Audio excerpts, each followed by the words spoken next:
meron lang gustong ibalita sa inyo. Alam niyo ba, masasali ulit ako sa isang bodybuilding competition ng biglaan.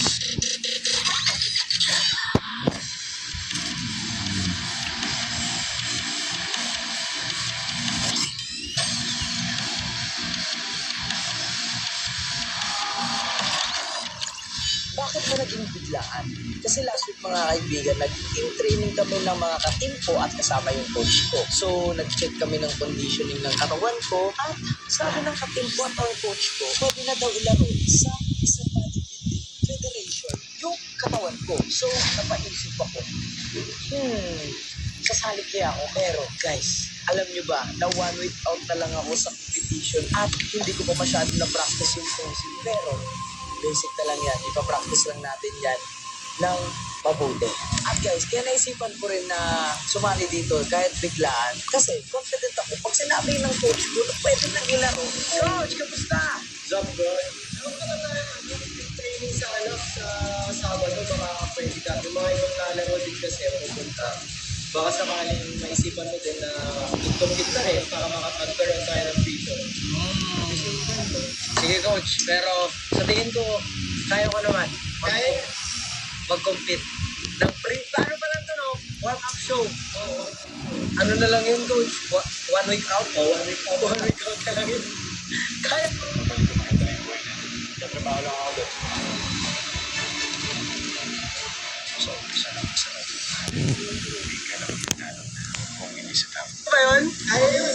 Alright, so guys, subukan natin, di ba? Papalag na naman tayo sa mga matatanda. So, lalaruan natin kategory guys is juniors kasi hindi na tayo team.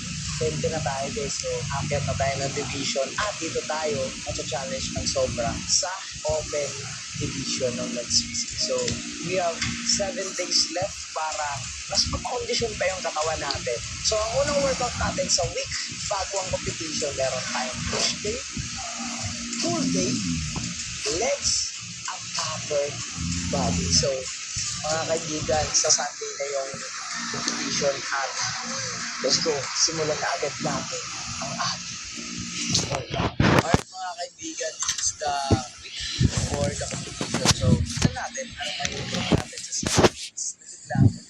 Alright, nag-ensayo agad ako ng posing kasi medyo bago sa akin yung posing ng federation na to. Kasi merong side chest, side tricep, at double back bicep sa men's physique. Alright mga kaibigan, this is the day 1. Dahil nag-struggle ako, nag-call a friend ako sa kaibigan kong pinasa mag-posing. Eto, si Jok Jok. Isang posing coach at kapit ko rin sa bodybuilding. Pinayos namin yung posing ko sa men's physique kasi kita nyo naman, medyo nahirapan pa talaga ako. Sa day 3, ang workout ko ay back day. It's my favorite day.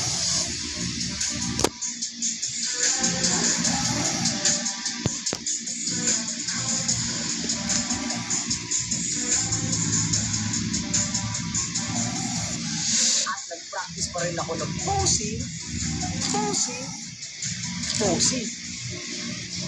Tapos sa day 4, rest day muna, tamang gym, at nood lang ng mga movies, food trip, at tamang nilaro.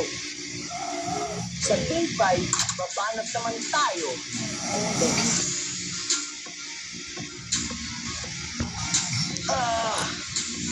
Oh my God.